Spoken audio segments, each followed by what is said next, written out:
Welcome to the Love Your Inner Athlete podcast, your go-to source for all things mental fitness and sports. Whether you're an athlete, coach, parent, or professional, you will learn as you join us to dive into inspiring conversations with those who have worked to develop their mental fitness. You will hear from people who've put in the work as either an athlete, coach, parent, or professional. In each episode, we bring you discussions and expert insights on developing resilience, focus, and mindset. Discover the concepts of mental fitness and learn how to use it to create consistent, durable confidence in both sports and life. I'm your host, Hans Schulstead. Let's get started. All right, welcome to the Inner Athlete podcast. I'm Hans Schulstead. On this podcast, we talk all things mental fitness. We love to have guests who have done the work, have worked with athletes, been coaches, and have a lot of experience. And I love to share their insights. Pleased to be joined today by Bruce Johnson, who's been a long-time coach, went to Augsburg College, and that's how I think you and I first met, right? Or was it some other way? Yeah, we were connected through Augsburg, and certainly the hockey community pulled us together as well. Yeah, and I remember when we were getting ready for this, and this is in the questions, I was thinking about how you came to my office in Golden Valley and gave me feedback on one of my presentations and also on how to interact with or how to provide some value at HP. So always really appreciative of all of that. You've been a great advocate for me over the years. And so I just really, really, really appreciate that. Well, obviously the feeling is mutual. You've been a great advocate of what we do as coaches and improving the lives of our high school hockey players. So I know I'm speaking for many in the profession that want to thank you for what you've done and continue to do. Yeah, well, thank you. I love doing it, and I've learned a ton. Sometimes I think my clients and the coaches that I work with teach me more than I teach them. So, yeah. So you tell me a little bit. So you've coached high school and college hockey, and you've been coaching for a long, long time. Tell me what you've most enjoyed about it and the biggest lessons you've taken from it. Well, certainly I've most enjoyed the associations that I've come upon during my many years in hockey, both from the standpoint of working with great players, great young men, watching the development of some of these people from sophomores in high school to becoming doctors, lawyers, gone on to great professional careers, families, and so forth. And certainly from the standpoint of learning, I think what I appreciate most is the fact that you learn that there are so many great people doing the same things that you are doing that want the best for people, and they want to see success for everybody involved, and whatever that means. It's different, obviously, for different young men as they come through. But the most important thing is that once they're finished with whatever their goals were in high school hockey or beyond that, they're great people, have great family lives, and are leaders in the community. Those are the things that have been great for me to see over the years. Yeah, and for the listeners who don't know, Bruce was the longtime coach at Armstrong, which is where my son goes to school and plays hockey. And I reference that because I know you've coached a lot of great players because many of them are on the wall at New Hope Ice Arena. But as you were talking, I was reminded that you coached a Hobie Baker winner in high school, right? Jordan Leopold. Yep, Coach Jordan, Yeah. great kid, great family person. Even if it wasn't for hockey, Jordan would be one of the finest young men that I've worked with in the game. So tell me, in your mind, and from what you've observed, what separates those great players you know, from others? Well, I think the first thing, obviously, is you have to have the innate physical talents to reach the levels of Hmm.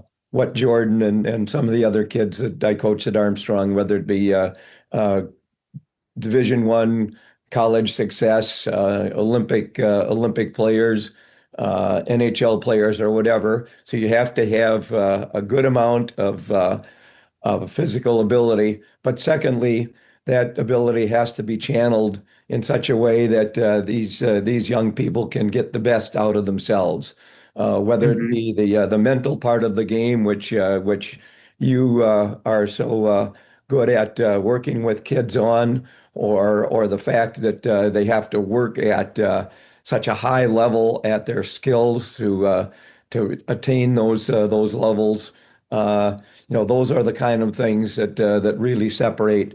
And I think the one ingredient that is probably most important is that they have to be able to figure out in the heat of the moment uh, how to uh, how to survive and how to make the right play and how to deal with the issues that come about in those critical moments.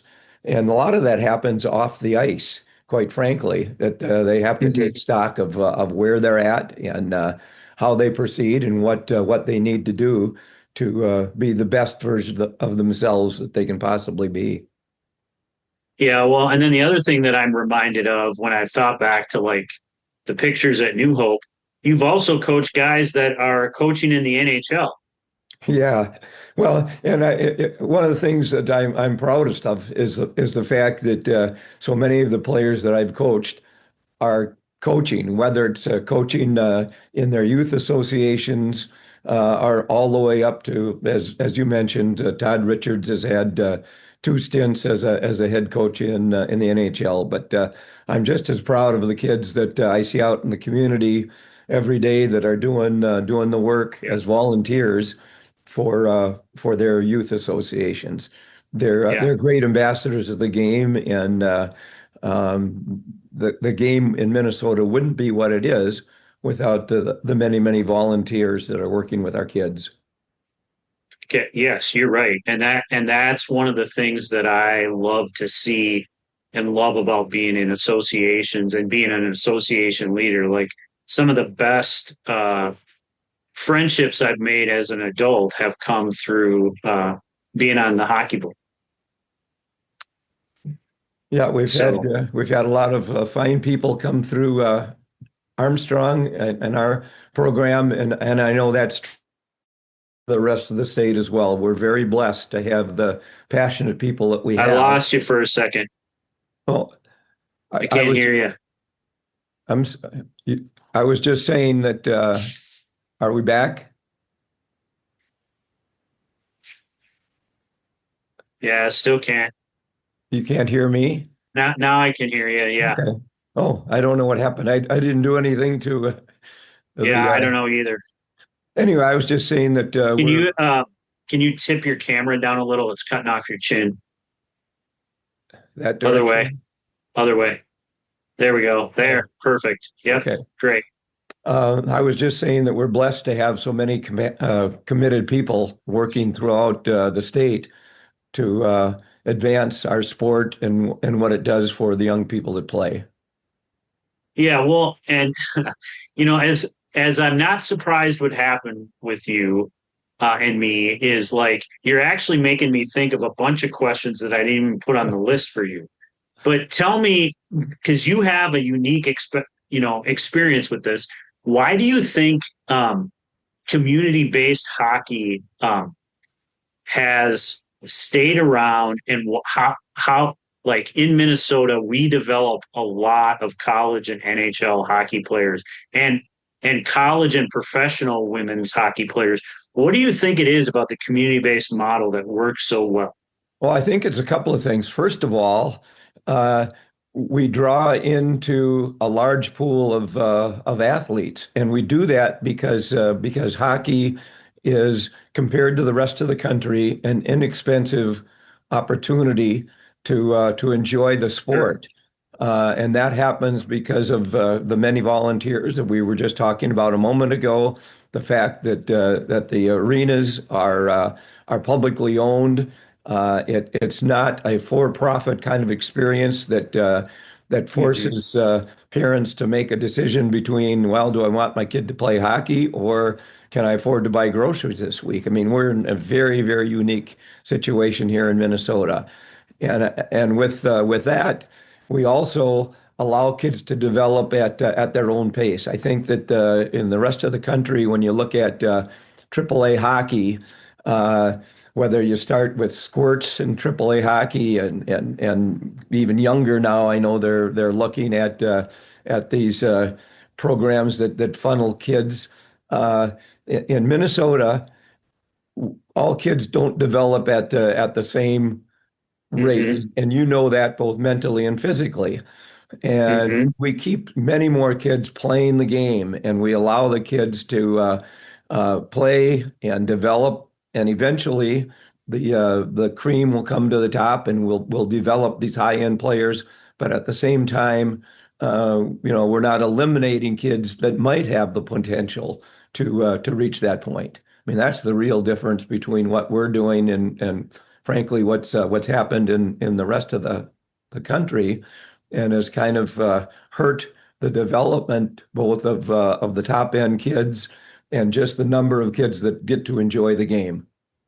Yeah. Well, and I recently saw somebody post about their kid winning a Mite national championship, which just made me laugh. Yeah. I've also, I think I've shown in some of the presentations that I've done too, the T-ball national championships tournament in Texas, which is just crazy to me. So, um, so tell me, switching gears a little bit, but also on the same vein, like community-based hockey. Tell me what it's been like coaching with your sons and your son-in-law. Well, it's a pretty unique situation for us Yeah. as a family to have the ties that we've had. And I know that a number of other families around the state of Minnesota also have had those experiences. And when I've talked to those people, it's been far and away one of the biggest joys that they've had in the sport is to have that special relationship that comes with spending the time together, having common goals, working hard to achieve those goals. And those are experiences and bonds that will keep us a family, I'm sure, for forever and ever. And I know that there's lots of other things that families can do that pull themselves together. But certainly, hockey is one of the great uh, experiences that we in Minnesota can enjoy together. Yeah. Yeah, that's great. It's fun to watch and see and hear all the stories from your kids and about the experiences. I imagine that that's really rewarding and fun for you and for them.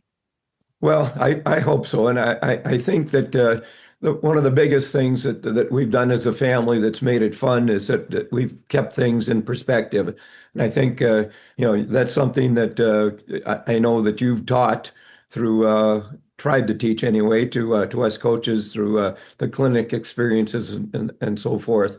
But as a family. We tried to keep that perspective that keeps it enjoyable, that keeps us Hmm. wanting to be a part of it. When the kids were in youth hockey, for instance, we just kind of made it a family rule that we didn't talk hockey in the car on the way home from a practice or a game.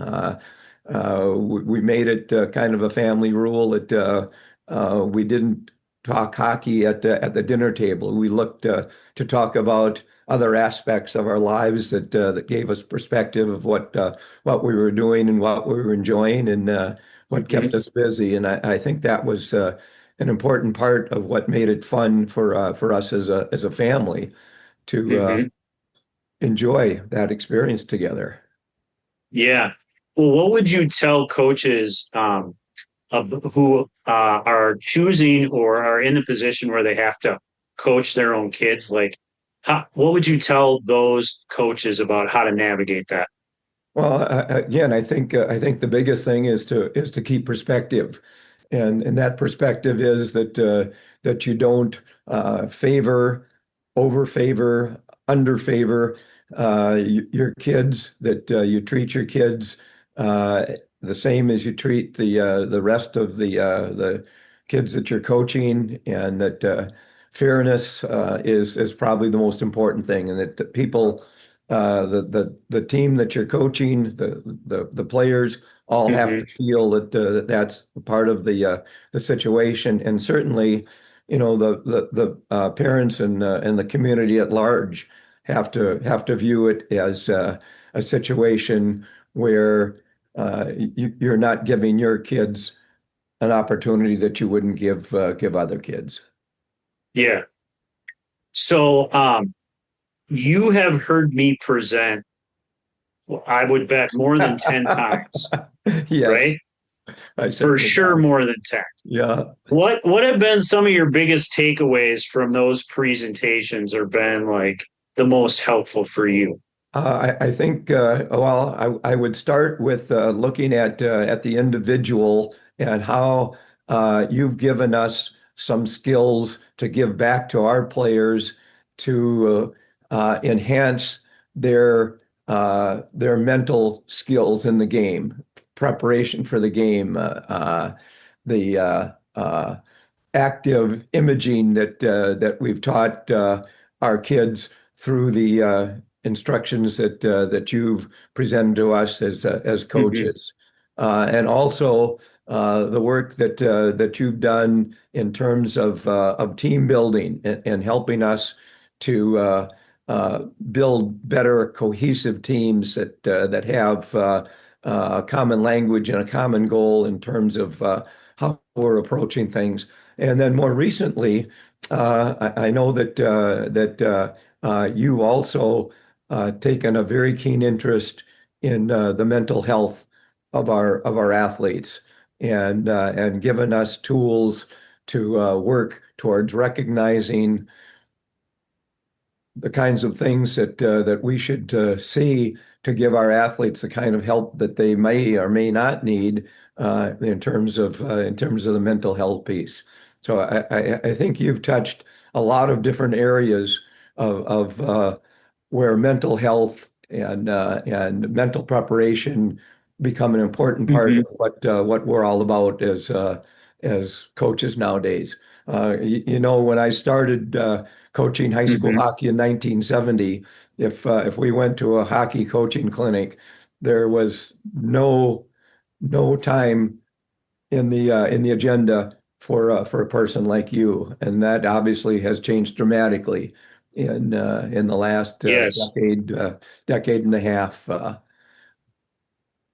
Yeah. Well, so that brings up kind of a unique question. Another one again that I hadn't necessarily thought of when I wrote these up, but is like, so, sometimes I hear coaches say that they're worried that if we talk about that, that it's either going to promote it or cause a problem because you're talking about something that, um, is feels controversial or uncomfortable.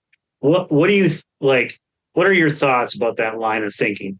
Well, the first thing is that I think we as coaches have never been more attuned to the idea that we have to look at the situation of each of our players, where they're at mentally, physically, and so on, Hmm. and that it's incumbent upon us to recognize when our student athletes are in need of some sort of help. And that most often starts with individual conversations with the Mm, players. How are you today? How is school? Where are you at? Are there mhm, issues that we need to talk about that don't relate to hockey necessarily, but relate to where you are as a person? And we know as coaches that whatever uh, part of life we're talking about, people can't do their best in those mhm. situations without having that comfort of feeling as best that they possibly can mentally, and know that people care about them, and that coaches are certainly there to be a part of that aspect of their life. Well, and I guess the thing that I thought of during that answer was like you started coaching in 1970, so you've had a front row seat from multiple perspectives from yourself, your own kids, your grandkids. Like, would you say that like as you've watched that, like how did you evolve? How did I I I evolve? know you have. Well, to stay in it, obviously you have to evolve. But I think when I played, probably both high school, college, uh, it was the idea that it was a macho sport, hockey, and that Yeah. we didn't talk about how our feelings affected the way that we played, and our coaches certainly that wasn't a large part of their coaching philosophy either. I mean, we were supposed to be hard-nosed athletes that took what came. We were talking about this the other day with a group of guys that I played college hockey with. That we weren't supposed to drink water. We were supposed to work our way through these tough situations, be a man about it. And I think that we now know that we had a lot of bad training in terms Mm, of how we deal with people, their their issues, their personalities, and mhm. what we can do as coaches to make their situation a better overall experience. Yeah, well, and I think about, the water thing, like, that really changed after Corey Stringer died. Yeah. Yeah, I mean that I remember that was quite a like an important pivot point on that kind of stuff, and just such a tragic thing. Um, And that's just so yeah, go And ahead. that and that's just a small example of what we were talking Yeah. about, the evolution of how we treat people, how we interact with people, how we're concerned about physical, mental, all aspects of the student athletes that we're working with. It's a different ball game from what it was in the 1960s when I played, and 70s when I started coaching, obviously. Well, and like the other thing that made me think about in terms of evolving as you were talking is like so you have like me, but even you have an even bigger sample size of like life without the internet and like three channels and all that stuff. From your perspective, um, how do you see social media and its impact impacting players Um, and us as a culture, I guess, or coaches too? well, I think the part that is a positive is the fact that we're doing the things that we're doing, you and I now. A Zoom Right. meeting with the information is readily available to us, like at no time in human history. We have the opportunity of answering questions that were unthinkable a decade or two ago through AI. So certainly there's a lot of positivity that has come through the evolution of the internet and so forth. But at the same time, uh, we've lost we may have lost some of the interconnectedness of people uh, talking face to face, listening to each other, uh, working through issues together in a way that's positive for two people.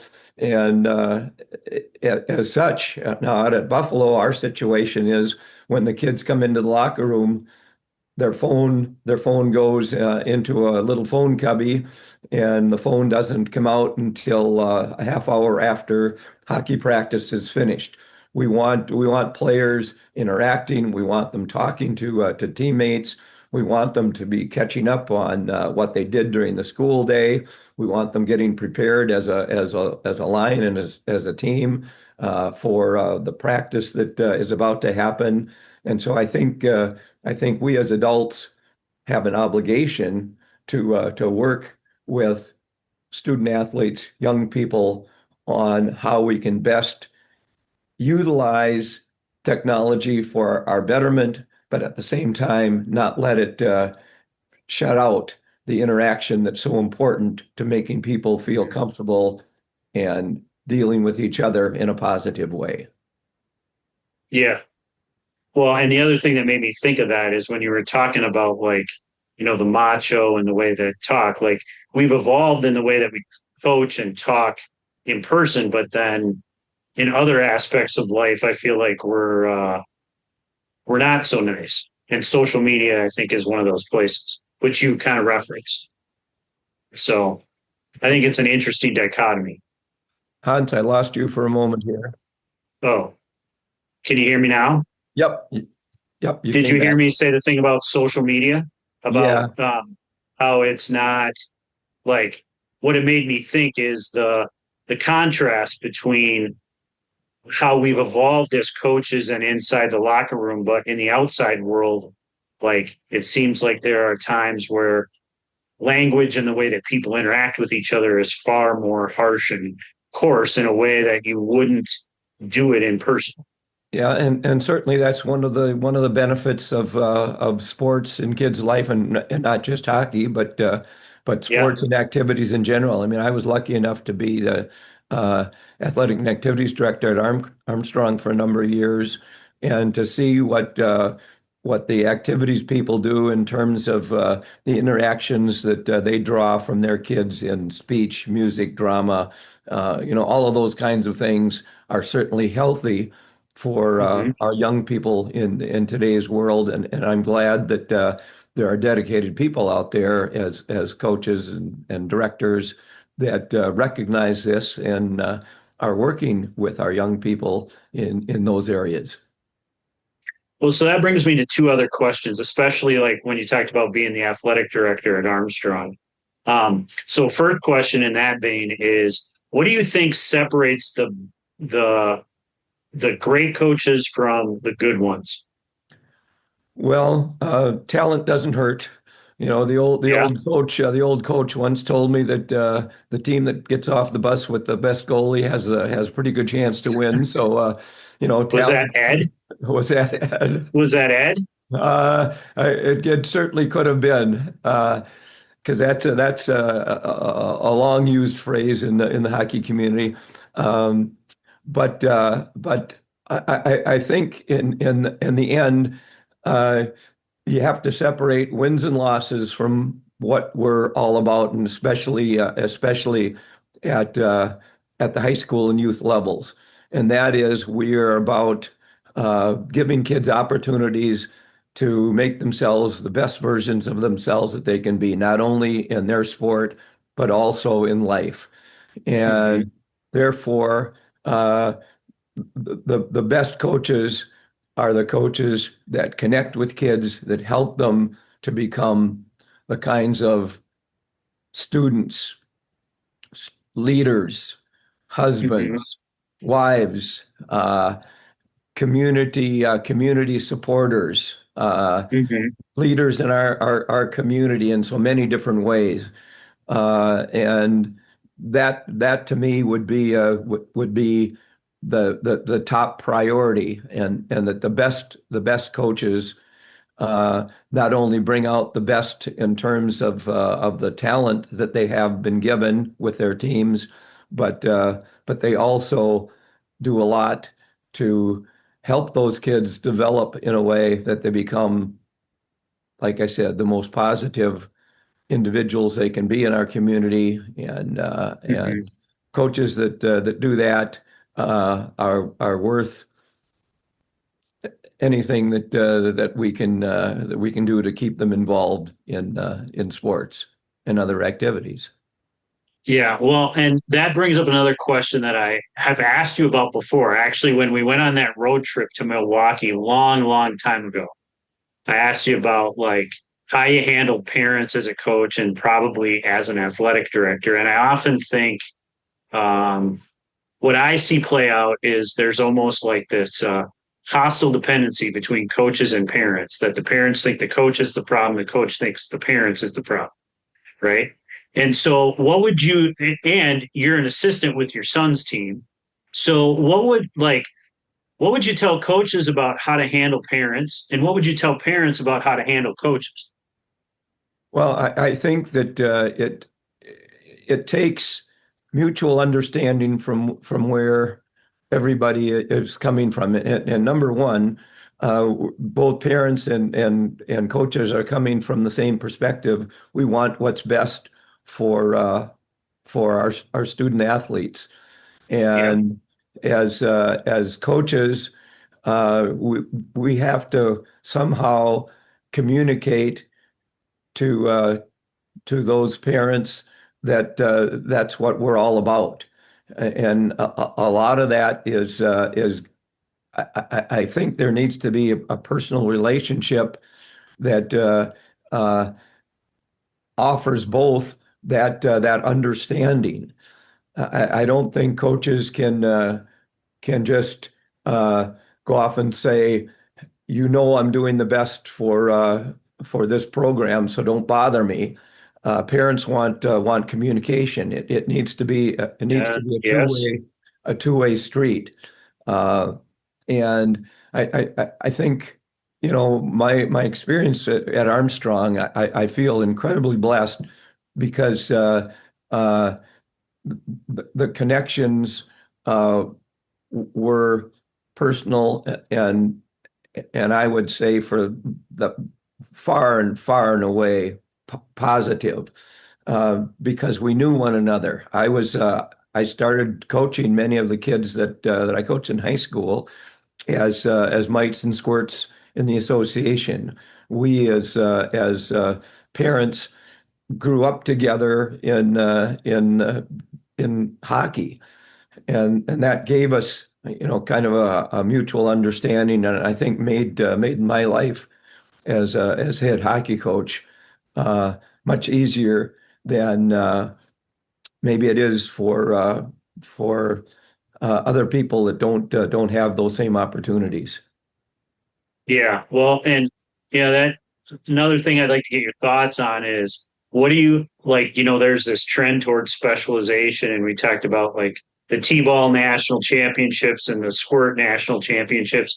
What would you tell parents about that temptation? I think that's misdirected.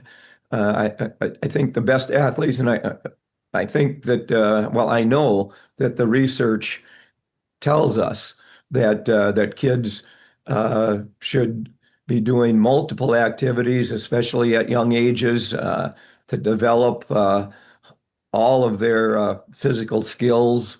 The more activities that they are engaged in, the more development we see in the younger kids. I think there comes a time when it's probably okay to begin the process of specialization.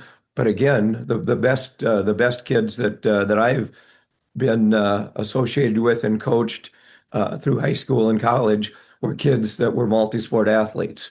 Uh, Jordan Leopold was an incredible baseball player. Pat O'Leary was a three-sport kid. Uh, the list goes on and on where the kids that rose to the top didn't start Mhm. specializing in hockey at a young age. They did a lot of activities. It allowed them to experience a lot of different situations. And I think also critically important is that they learned how to compete. And if you're Yeah, gonna make it to the top of the food chain in athletics, uh, you need to be a hard-nosed competitor. And all of those different experiences lead us to that point. yeah. Um, so what's the best piece of advice you think you've ever been given, and when, who was it from, and when do you or when have you used I think one of the best pieces that I learned was from one of my principals uh, many many years ago, a few decades ago, and she told me that the world is run by those that show up. And I think that we as coaches need to learn to show up to improve ourselves as coaches. We need to get involved with our communities. As an individual, we need to put ourselves out into situations where we're going to be in a growth mindset and learn. Uh, you need to show up in life, and you every day as individuals we're given new opportunities to show up and make an impact. And I guess that's kind of been what I've tried to do uh, in my career as a teacher, as a coach, as an AD, uh, as a father, husband. Show up and do your best. And I think those two are part and parcel of what it takes to live a joyful life. Uh, I, I am one of those people that looks for opportunities to find joy and also to bring joy to others by showing up. Yeah, that's definitely true. Um, Two more questions. So, numerous times you've advocated for me and actually had me come in and work with teams you were involved with. Can Yeah. you tell me why you see mental performance as such a valuable tool for teams and players? Well, we've kind of touched on this earlier in our conversation, but uh, there's no doubt that, and you've brought this up to coaches and to the players themselves when you've met. The research is crystal clear that to be the best versions of themselves, they need to have the tools to do that. And uh, you or people like you are the people that know what those tools are and how to communicate those tools to us as coaches, to work with our kids. And when you work either with a team in a team setting or with the individuals, you're in a position to teach those skills that they need because they are a skill. And skills need practice and they need critiquing and they need somebody that has the expertise to do that. And for those of us that have worked with you, and certainly there are others like you, we're grateful because it completes the circle of what we're trying to do to create the best version of ourselves and our kids as we can. Well, thank you for that. Sometimes it's easy for me to lose perspective on like the impact sometimes that I have because I'm just doing what I love and having fun and I like doing it. I love speaking to coaches and interacting with coaches and players. Okay, last question. Can you tell me a story from your coaching career that makes you smile or gives you goosebumps? Well, yeah, but and I'll go back to when I first started coaching as a head coach at Armstrong High School. It was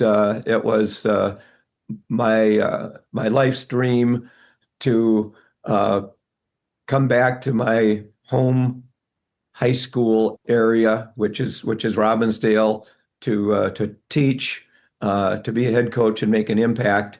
And the opening of Armstrong High School was just a tremendous experience for me individually. I was an assistant football coach. Our football team went undefeated that season. We had a great opening. The students were excited about the building, and our hockey team started the season as the last unbeaten team in the state. We went 12 games without a loss. We had upset the number 4 team in the state, Minnetonka, a week or so earlier, and then we were playing Edina at Braemar Arena, and the atmosphere was electric. It was a packed house at Braemar. In those days, the band sat behind our goalie for 2 periods. It was an intense rivalry because we'd beaten Edina in the first Lake Conference football championship. And I must have given a pretty rousing speech to the kids before they hit the ice. We ran out at the ice, and my starting center had his skate guards on. He Yeah. he fell once, he got up, he fell twice, he got up, he fell 3 times before he had his skate guards on. The Edina people, of course, Love, uh-huh. yeah, they loved that sight. Unfortunately, we didn't win the hockey game, but that group of kids, the first group that I coached at Armstrong, it's a very tight-knit group that still stays together socially. They have been close throughout their adulthood as they were as youngsters growing up playing hockey together. And when they get together, they often talk about that. And when I get together with Jeff Kopersky, who is the kid that it happened to, now we chuckle about it. At the time, we did not. Yeah, well, so it must have been a little bit of deja vu last year in the section game for you. Uh, in regard to, Well, just that, like that was an electric experience, and our kids came out and played so hard. yeah, yeah, for sure. It was fun. It was fun to see Armstrong take Benilde right to the right to the wall in that game. Play uh, with the games that I saw, their best game of the year, and that's exactly what you're looking for as a coach, is to finish Yeah. the season playing the best hockey that you possibly can. No, I didn't. No, nobody did come out with skate guards on, did they? I hope. No, no one came out with skate guards on. Good, Thank good. goodness. Yeah, But thank God. those kids were dialed that night. That's Yes, for sure. yeah, That would have been a well, we got lots of text messages. I got text messages during that game. You guys are playing with them. Wow. yeah, yeah. And I don't know if you were there, but Hobie I hit the was. post Yeah, no, I know. It at did. the end. Yeah, we hit the post, and there we had that wasn't the only post that Armstrong hit in the Yeah, game either. I mean, right. they had some opportunities, uh, and like you say, what was really fun to see was the kids, laying it all out on the line, playing the best hockey they possibly could, and yeah, we look back at those memories, and those kids will never forget that. They played as hard as they could and as well as they could. Disappointed in the outcome, but not disappointed in the effort that they gave. Well, and I'm sure you've heard me say this, or you've heard some people say that I say this is when he hit the post, that was Jenny's parenting. When he gets assists, that's my parenting, or when he scores goals. All Okay. of Hobie's mistakes are on Jenny. All of his successes are on me. Well, in our family, it's the opposite. The successes come from the mother, and anything that we need to work on that came from me. So Yeah, well, that was one of my favorite things to say because and say still is because it cuts the tension. there you go. Yeah, Yeah. we like it when the kids can play fast and loose. And Yes. again, that goes back to the training. We can't Yeah. play at our best if we're tight, and it's in our head that we've got to do this and we've got to do that. It's got to be Yeah. from muscle memory that we're loose, fast, and ready to go. Yeah.